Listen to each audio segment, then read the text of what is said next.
ஒரு மகிழ்ச்சியான செய்தி. இதயம் நல்லெண்ணெயின் விலை லிட்டருக்கு ரூபாய் 105 குறைஞ்சிருக்கு.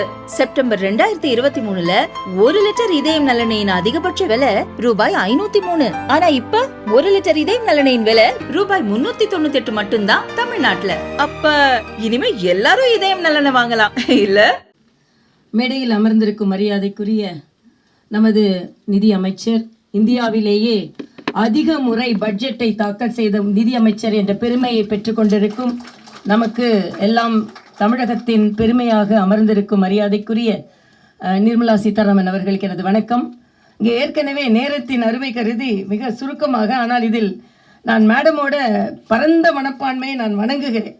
ஏனென்றால் அவங்க 2 நிமிஷம் 3 நிமிஷம்னு சொல்கிறேன்னு ஒன்று இல்லை, அவங்க எப்படி பட்ஜெட்டை சரி பண்ணுவாங்களோ அதே மாதிரி டைமை சரி பண்ணிக்கலாம், அதனால் அவங்களெல்லாம் ரொம்ப கட் ஷார்ட் பண்ணாதீங்க அப்படின்னு சொன்னாங்க. ஆனாலும் அப்படி நான் புரிந்து கொண்டேன். ஆனால் நானும் ரொம்ப சுருக்கமாக இங்கே என்னென்றால் நமக்கு முக்கியமாக பேசக்கூடியது அவர்கள்.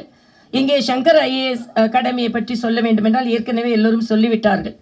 ஆனால் நான் இங்கே புதிய ஐஏஎஸ் தேர்வு செய்து அதற்காக பணிக்காக வந்திருக்கும் உங்கள் அனைவருக்கும் எனது வணக்கத்தை சொல்லி, இங்கே மரியாதைக்குரிய நமது நீதிபதி திருமதி லலிதா அவர்கள் மிகச் சிறப்பாக சொன்னார்கள். திருமூர்த்தி அவர்கள், அதே மாதிரி பாலகுருசாமி அவர்கள், இன்று பேச இருக்கின்ற திரு ஏசி சண்முகம் அவர்கள் மற்றும் இந்த நிறுவனத்தை சார்ந்தவர்கள், தீனதயாள் அவர்களுக்கு எனது வணக்கத்தை நான் தெரிவித்துக் கொள்ள வேண்டும். வைஷ்ணவி அவர்கள் நிச்சயமாக இங்கே நீங்கள் எல்லாம் பாராட்டப்பட வேண்டிய ஒரு ஆத்மா என்றே நான் சொல்வேன். அவர்களுக்கு எனது வணக்கத்தை நான் தெரிவித்துக் கொள்வேன். எல்லாருக்கும் தமிழ் தெரியும்ல? ஓகே, ஏன்னா நீங்கள் வேறு மாநிலத்தில் வந்து படிச்சிருக்கீங்களான்னு தெரியல, அதனால எதில் பேசுகிறதுன்னு. நான் 2 ஏற்கனவே சொன்னது மாதிரி மரியாதைக்குரிய மேடம் நிர்மலா சீதாராமன் அவர்கள் மிகச் சிறப்பாக எல்லாரும் பேசட்டும்னு சொன்னால் கூட அவங்க எப்படி பட்ஜெட்டை அட்ஜஸ்ட் பண்ணாங்க, நம்ம நேரத்தை அட்ஜஸ்ட் பண்ணிட்டு உட்காந்துருக்காங்க. நான் அவங்க ஃப்ளைட்டை பிடிக்கணும். இங்கே திருமூர்த்தி அவர்கள் பேசும்பொழுது ஒன்றை சொன்னார்கள். நீங்கள் உங்களது கோப்புகளை பார்க்கும் பொழுது அங்கே கோப்புகளை பார்க்காமல் மக்களின் முகங்களை பார்க்க வேண்டும் என்று சொன்னார்கள். பெருந்தலைவர் காமராஜர் அவர்களின் வாழ்க்கையில் இருந்து ஒரு சின்ன சம்பவம்.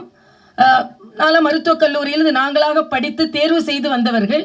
மருத்துவக் கல்லூரி மாணவர்களை தேர்வு செய்வது அந்த காலத்தில் முதலமைச்சர் அவர்களிடம் ஒரு கோப்பை கொண்டு கொடுக்கிறார்கள்.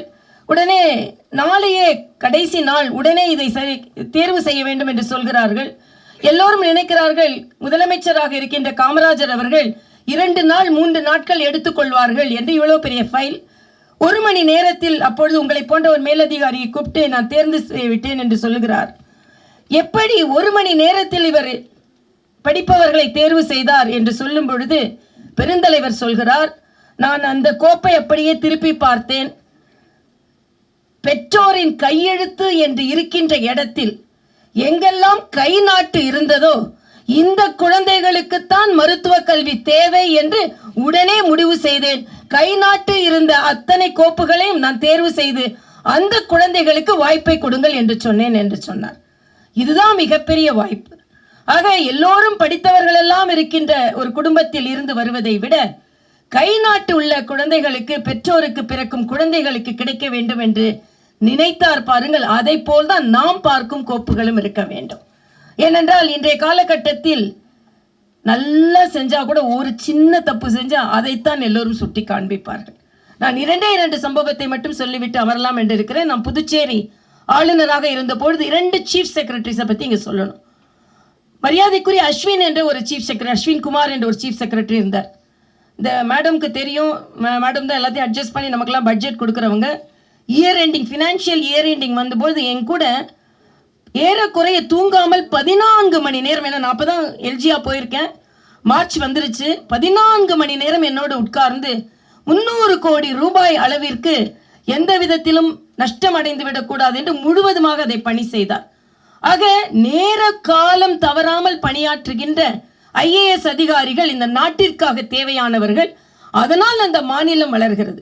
அதே மாதிரி அடுத்த ராஜீவ் வர்மா என்ற ஒரு ஐஏஎஸ் அதிகாரி, நாங்கள் 10 நாட்களில், இன்று நாமெல்லாம் ஏழை மாணவர்களுக்கு தமிழகத்தில் 7.5% நீட் தேர்வில் அவர்களுக்கு இடஒதுக்கீடு இருக்கிறது. அதே போல புதுச்சேரியில் 10 நாட்களுக்குள் எங்களுக்கு இடஒதுக்கீடு என்று மரியாதைக்குரிய பாரத பிரதமர் அவர்களுக்கும் உள்துறை அமைச்சர் அவர்களுக்கும் கேட்கும் பொழுது அவர்கள் 10 நாட்களில் அவர் எப்படிப்பட்ட கோப்புகளை எப்படி தயார் செய்ய வேண்டும் என்று தயார் செய்து அதன் உடனே பெற்று தந்தார்கள்.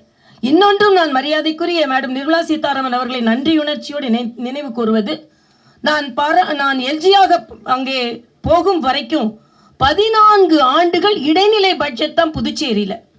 அந்த சீஃப் செக்ரட்டரி ஃபினான்ஸ் செக்ரட்டரி எல்லாரும் கடுமையாக உழைத்து முதல் முறையாக 14 ஆண்டுகளுக்கு பின்னால் இடைநிலை பட்ஜெட் இல்லாமல் புதுச்சேரியில் முழுநிலை பட்ஜெட் தாக்கல் செய்யப்பட்டது. அதுவும் அந்த அதிகாரிகளின் கடுமையான உழைப்பினால், மரியாதைக்குரிய மேடம் நிர்மலா சீதாராமன் போன்றவர்கள் அமைச்சராக வந்திருப்பதனால். ஏன் இதை சொல்கிறேன் என்றால், நாம் எல்லாம் சாதனையாளர்களாக இருக்க வேண்டும். எல்லாவற்றிற்கும் மேலாக ஒரே ஒரு குறிக்கோள், உங்களையும் நீங்கள் பார்த்துக் கொள்ளுங்கள். நான் மருத்துவராக இருக்கிறதுனால சொல்றேன், படிக்கிறோம் சொல்லிட்டு உங்களையும் பார்த்துக் கொள்ளுங்கள். மரியாதைக்குரிய பாரத பிரதமர் சொல்வதை போல ஃபிட் இந்தியா. ஒரே ஒரு சின்ன கேள்வி கேட்கிறேன், எத்தனை பேர் யோகா செய்வீங்க?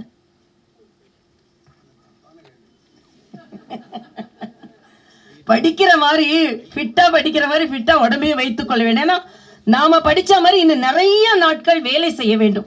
இன்னொன்று, வேலை என்று இல்லாமல் குடும்பத்தையும் பார்த்துக் கொள்ளுங்கள். ஏன்னா என் கணவர் டாக்டர் சவுந்தரராஜன் இங்க வந்திருக்காங்க, அந்த பாயிண்டை நான் இங்கே சொல்லிக் கொள்கிறேன். ஏனென்றால் நாம் நமது பணியோடு இவற்றையெல்லாம் சேர்த்து நீங்கள் நன்றாக முன்னேற வேண்டும் என்று கேட்டு, நல்லதொரு நிகழ்ச்சி சங்கர் IAS அகாடமிக்கு எனது வாழ்த்துக்களை தெரிவித்து, மரியாதைக்குரிய சகோதரர் நந்தகுமார் அவர்கள், டாக்டர் நந்தகுமார் அவர்கள், நான் இங்கே வந்தே ஆக இன்னைக்கு மரியாதைக்குரிய அகில பாரத தலைவர் வருகிறார். சில நிகழ்வுகள் இருந்தாலும் ஏற்கனவே இந்த அகாடமியில் நான் ஈடுபாடு உடையவள் என்ற வகையில் வைஷ்ணவி அவர்கள், மரியாதைக்குரிய தீனதயாள் அவர்களும் பல பேரை உருவாக்கி கொண்டிருக்கிறார்கள். ஒருவரை உருவாக்கினால் பரவாயில்லை. இங்கே பாலகுருசாமி அவர்கள் அந்த விளக்கு போடும்போது அப்படி லேசா அப்படி தூண்டுனாங்க. அதுதான் இந்த IAS அகாடமி செய்வது. ஒரு விளக்கு எரிய வேண்டும் என்றால் அது தூண்டுதல் வேண்டும். நீங்கள் எல்லாம் பிரைட் ஸ்டூடெண்ட்ஸா இருந்தா கூட அந்த தூண்டுதல் இருக்க வேண்டும். அந்த தூண்டுதலை இந்த IAS அகாடமி செய்து கொண்டிருக்கிறது. நீங்கள் தடைகளை தாண்டுதலையும் இந்த IAS அகாடமி செய்து கொண்டிருக்கிறது என்று சொல்லி, நாமெல்லாம் பணியாற்றும் போது பல தடைகள் வரலாம். எந்த தடைகள் வந்தாலும் கவிக்கோ அப்துல் ரஹ்மான் அவர்களின் கவிதையை சொல்லி முடிக்கிறேன். வேலிக்கு வெளியே தலையை நீட்டும் கிளைகளை வெட்டும் தோட்டக்காரனே. ஏனென்றால் சொல்லும்போது பாராட்டு வரலாம், சில நேரம் எல்லாம் செஞ்சு பாராட்டு வரமாகி போகலாம், விமர்சனங்களும் வரலாம்.